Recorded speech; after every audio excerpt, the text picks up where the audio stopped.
Selamat siang saudara, Indonesia dikenal sebagai negara agraris dengan kekayaan alam yang melimpah. Namun potensi besar ini belum sepenuhnya kita manfaatkan. Produk pangan kita masih menghadapi tantangan untuk bersaing di pasar global. Salah satu penyebabnya adalah kualitas sumber daya manusia yang hingga kini masih belum cukup optimal. Di saat yang sama, lulusan sekolah kejuruan pertanian belum seluruhnya siap untuk masuk ke dunia kerja. Lantas bagaimana Kementerian Pendidikan Dasar dan Menengah melalui Badan Pengembangan dan Pembinaan Bahasa bisa menjembatani kekurangan ini? Dan apa langkah strategis agar SDM unggul benar-benar menjadi kunci kemajuan industri pangan nasional? Selama 30 menit ke depan kita akan mengulasnya secara lengkap bersama saya Diana Dwika hanya di Zona Inspirasi.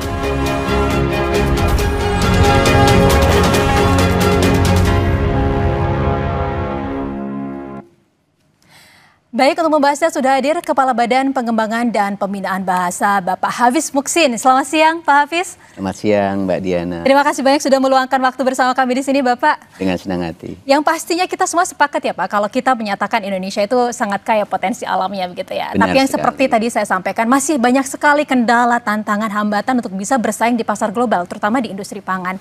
Kalau menurut kacamata Bapak, apa yang menjadi hambatannya selama ini sih, Pak? Ya. Yang pertama tentu tingkat literasi masyarakat.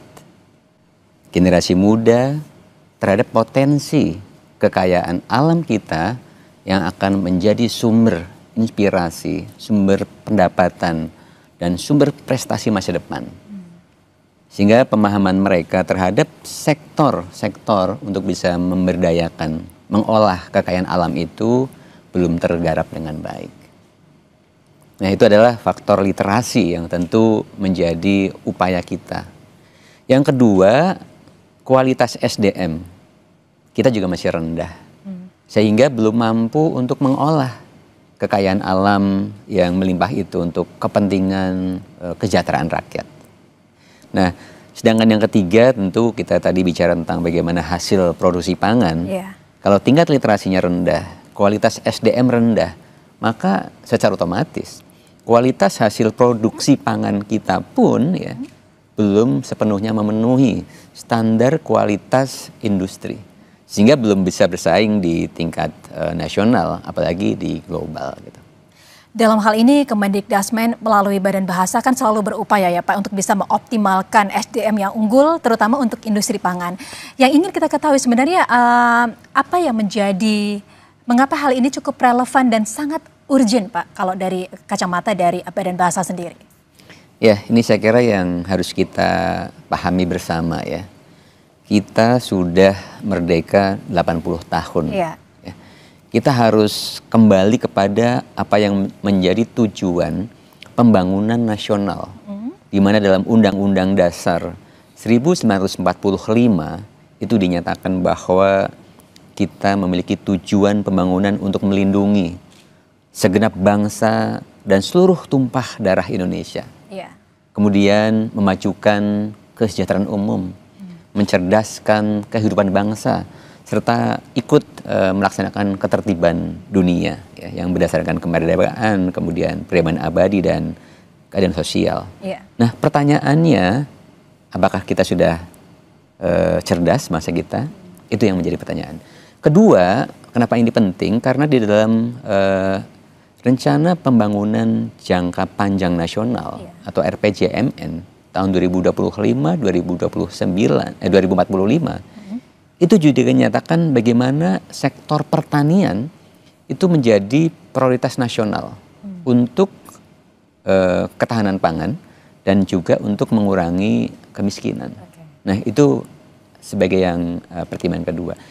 Yang ketiga adalah Astacita Presiden Prabowo Subianto, di mana Astacita yang keempat itu fokus kepada peningkatan kualitas sumber daya manusia, baik itu pendidikan, teknologi, ya, termasuk tentu bidang pangan.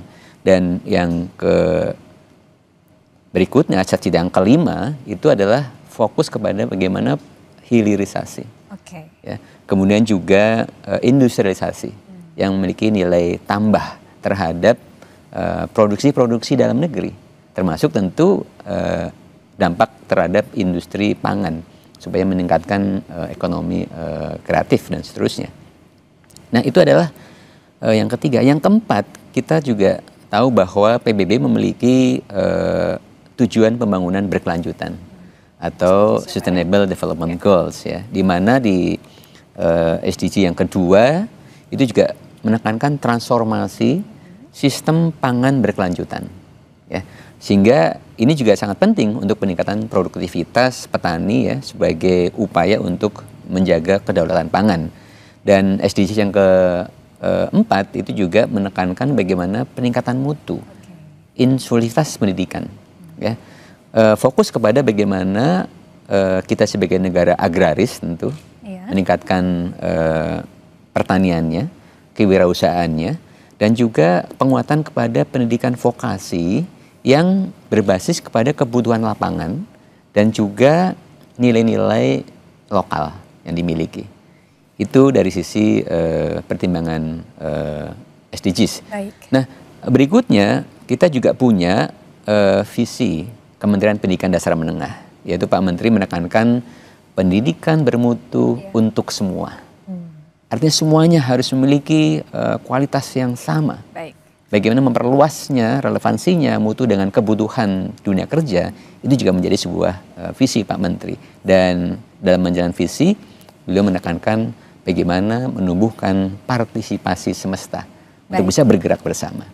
Nah, yang terakhir yang tentu menjadi pertimbangan kenapa ini penting, ini selaras dengan aktivitas latihan kepemimpinan nasional yang dilaksanakan oleh lembaga administrasi negara. Karena setiap aktivitas itu adalah diikuti oleh pemimpin-pemimpin birokrasi yang diharapkan dapat meningkatkan kompetensinya dalam pengembangan kapasitas kepemimpinan birokrasi yang difokuskan kepada sebuah ide, gagasan, inovasi yang mendukung asta-cita Presiden. Dan kebetulan di tema ini fokusnya kepada industri pangan untuk pertumbuhan ekonomi. Ya, tadi Bapak sempat menyampaikan bahwa pangan ini menjadi ketahanan pangan ini menjadi salah satu program yang prioritas gitu ya Pak ya saat ini. Tapi kalau kita melihat antara kebutuhan dunia industri pangan dan juga tadi ketersediaan SDM yang unggul, ini ada gap di sana Pak. Apa yang menyebabkan kesenjangan itu? Dan juga Bapak tadi menyebutkan bahwa sebenarnya literasi itu sangat dibutuhkan untuk bisa menciptakan SDM yang unggul. Nah, ini sebenarnya seperti apa Pak konektivitasnya Pak? Ya. Ini kita coba lihat penyebab utamanya dulu ya. Tentu adalah belum selarasnya antara kompetensi keahlian ya di lulusan-lulusan SMK ini dengan kebutuhan dunia usaha dan dunia industri yang tentu perkembangannya sangat cepat ya, sehingga tuntutan terhadap permintaan pasar, kualitas, nilai itu juga selalu meningkat. Nah, itu adalah penyebab utama. Penyebab lainnya memang kami menyadari ya dalam konteks penyediaan sumber bacaan pendukung literasi pangan ini ternyata masih terbatas. Sehingga anak-anak sulit untuk mengakses buku-buku informasi yang terkait dengan bagaimana peluang bidang pangan. Yang kedua, kurikulum bidang pangan pun ini masih perlu diselaraskan dengan kebutuhan dunia usaha dan industri. Nah, sehingga itu menjadi satu hal yang penting. Yang berikutnya adalah kompetensi guru, ya khususnya para guru SMK yang bidang keahlian pangan ya, ini juga masih rendah ya, masih perlu ditingkatkan karena perkembangan industri pangan sangat cepat, sehingga kemampuan untuk meningkatkan juga harus dibarengi dengan upaya terus-menerus. Dan hal yang lain adalah tadi kemitraan antara SMK dengan dunia usaha dan industri ini juga masih terus kita bangun. Maksudnya kita optimalkan agar ada keselarasan kebutuhan. Dan yang lainnya tentu sekolah itu tidak hanya belajar kepada teori-teori, namun juga praktik industri. Nah, ini yang juga digagas oleh Kemendikdasmen melalui program pabrik pembelajaran atau teaching factory. Teaching factory. Ya, sehingga kebutuhan-kebutuhan nanti dapat ditingkatkan. Nah, sehingga mungkin permasalahan berikutnya adalah belum sinkronnya antara pendidikan dengan dunia usaha industri. Artinya dunia usaha kemana arahnya, pendidikan kemana arahnya, Ini harus kita belum satu arah ya Pak ya. Yeah. Yang mungkin selama ini di persepsi masyarakat stereotipnya kalau industri itu selalu tentang energi gitu, atau teknologi. Padahal sebenarnya industri pangan itu juga bisa menjadi sebuah peluang besar. Yeah. Dan bagaimana ini upaya untuk bisa menarik generasi muda untuk bisa tertarik ya Pak ya ke dunia industri pangan? Jangan dibahas dulu, kita akan bahas di segmen selanjutnya. Dan saudara jangan kemana-mana karena kami akan segera kembali sesaat lagi. Tetaplah bersama kami.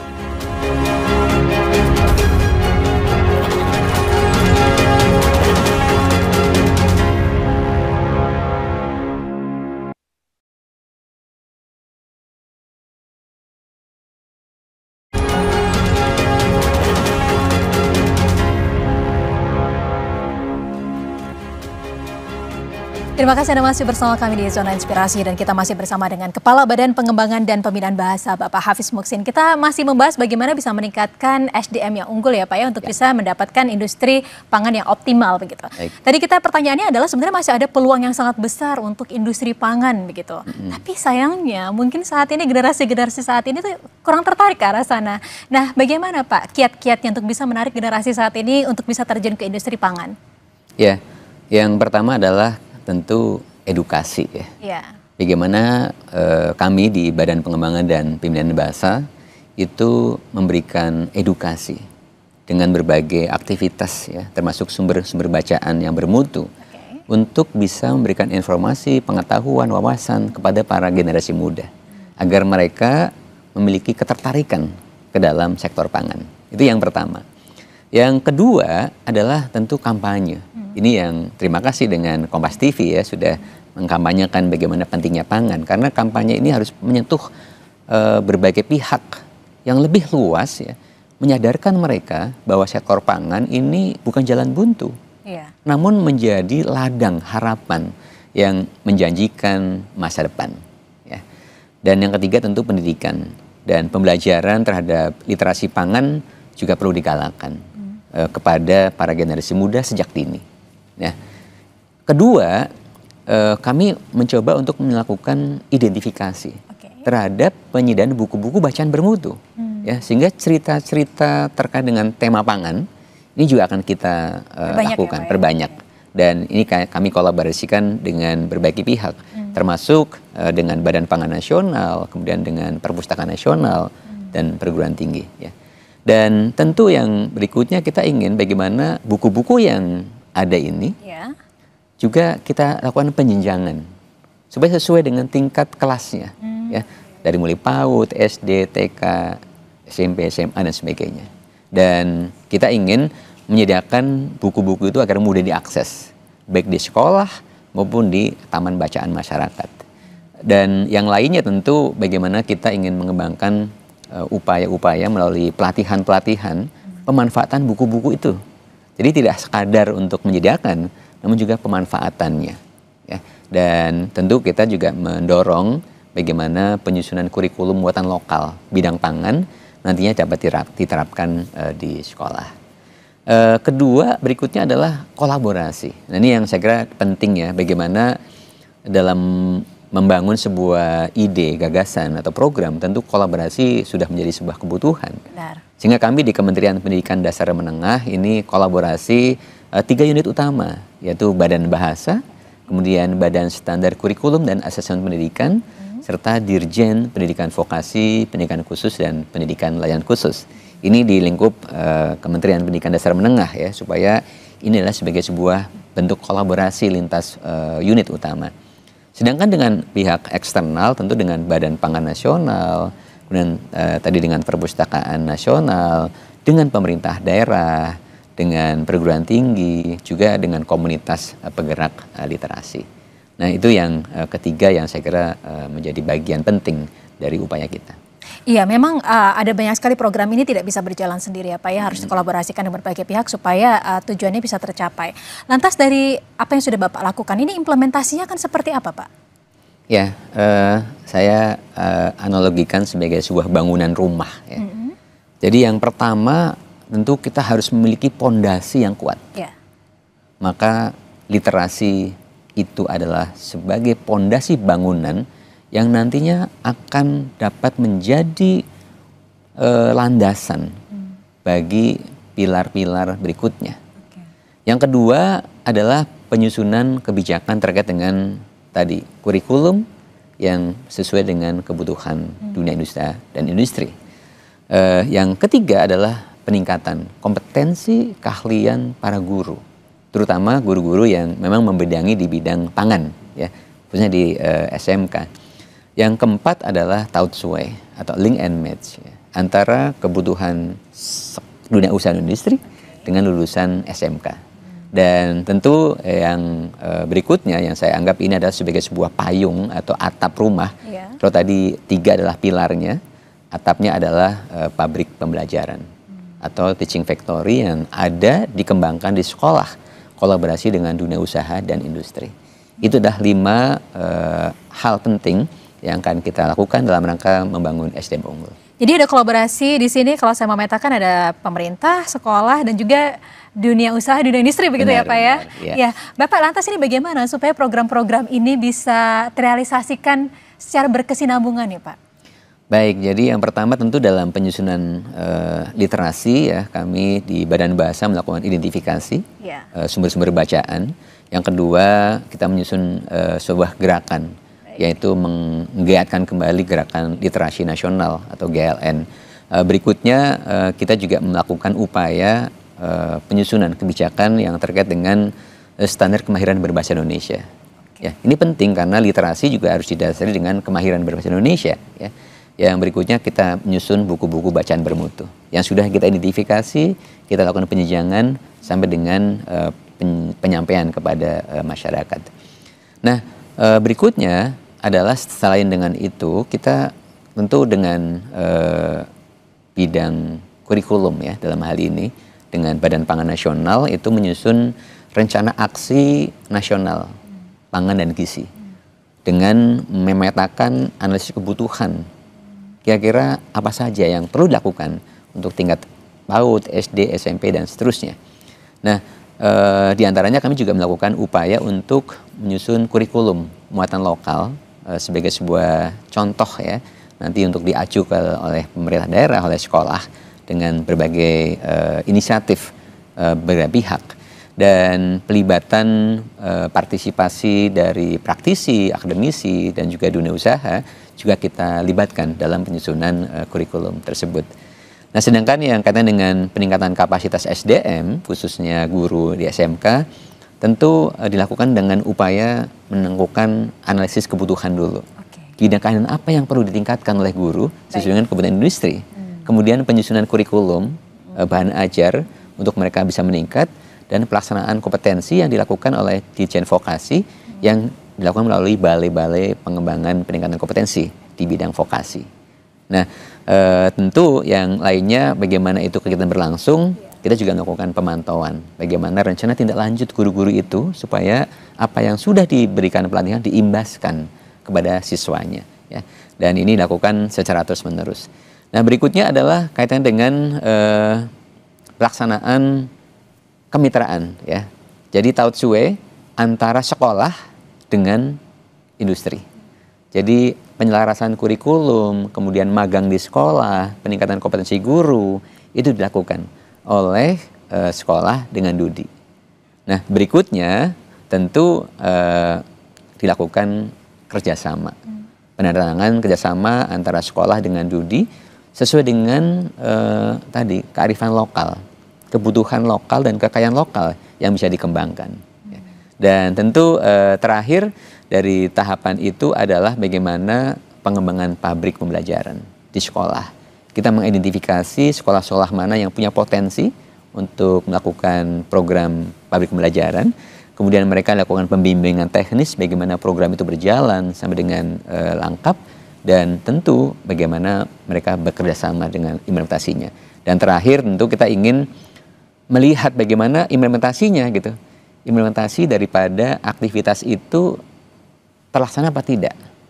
Sehingga kemitraan itu betul-betul tidak hanya sekadar kemitraan saja, namun ada bukti nyatanya, dan nanti sekolah dapat memamerkan sebuah karya-karya hasil pabrik pembelajarannya kepada publik, ya. Dan juga nanti apa yang dihasilkan oleh sekolah melalui pabrik pembelajaran itu dapat dipasarkan oleh industri. Nah, ini yang saya kira perlu. Ini yang sangat menarik juga Pak, yang tadi Bapak sampaikan. Bagaimana sih cara untuk mengukur atau tolak ukur bahwa program ini akan berhasil dan terimplementasi dengan baik? Kita akan bahas lebih mendalam lagi di segmen selanjutnya. Dan Saudara, Zona Inspirasi akan segera kembali. Tetaplah bersama kami.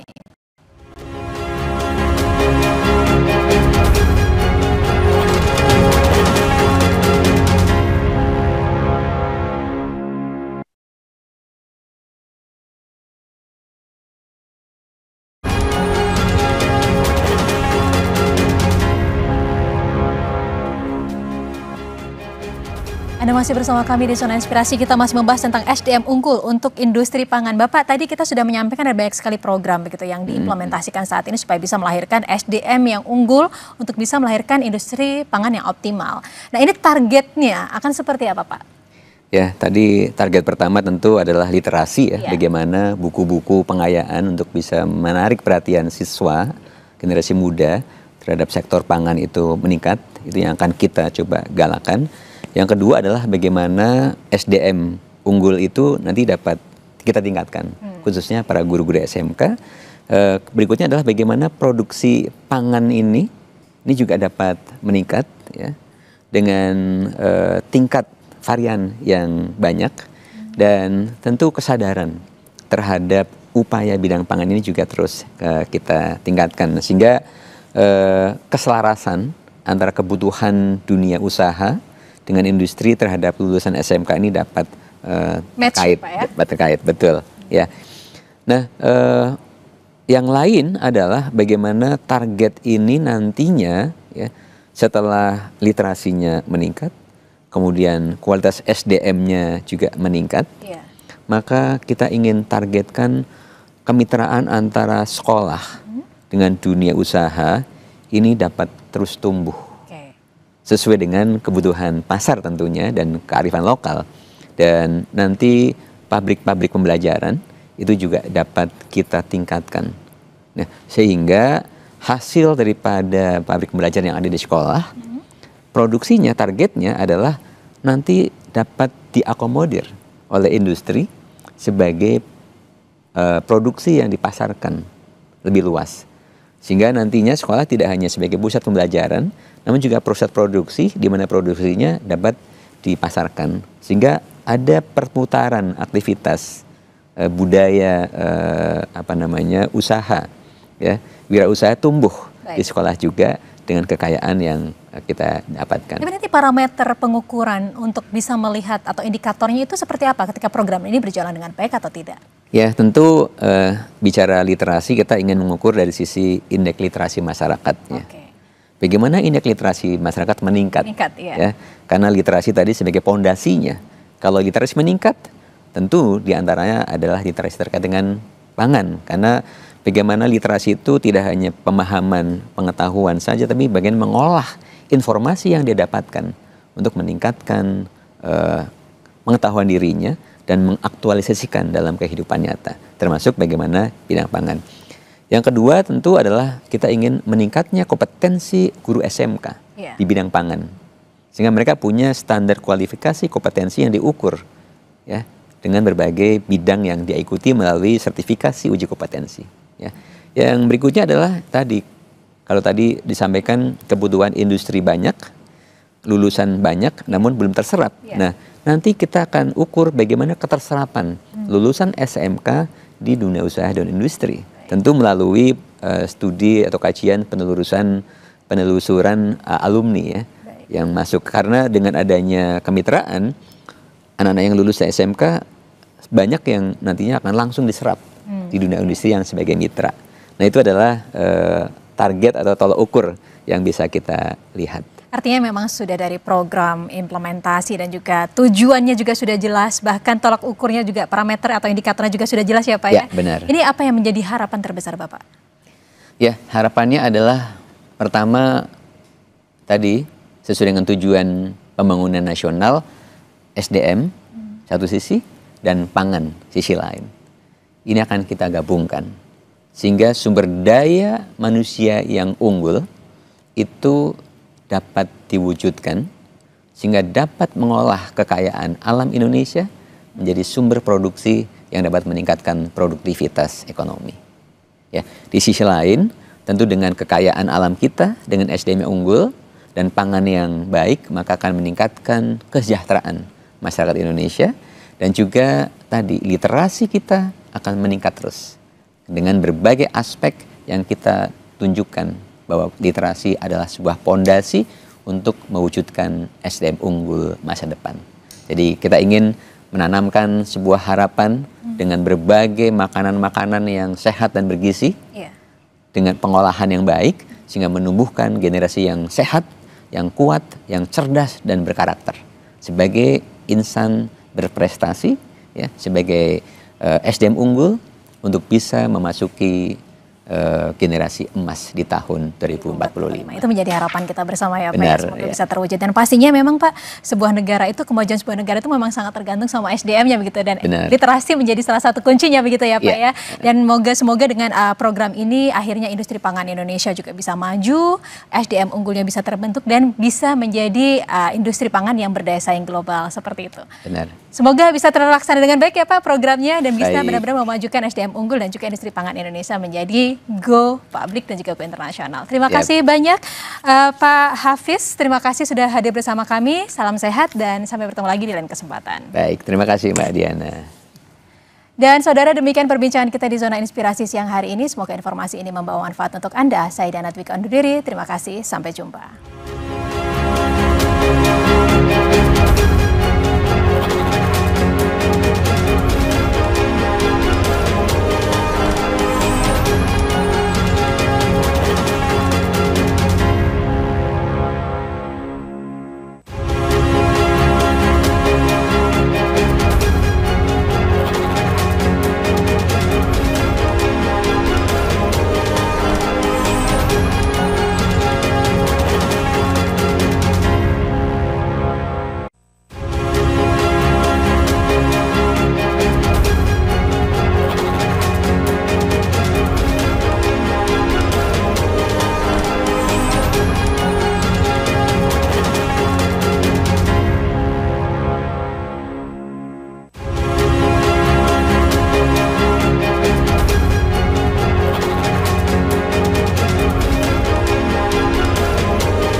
Terima kasih Anda telah menyaksikan Zona Inspirasi yang dipersembahkan oleh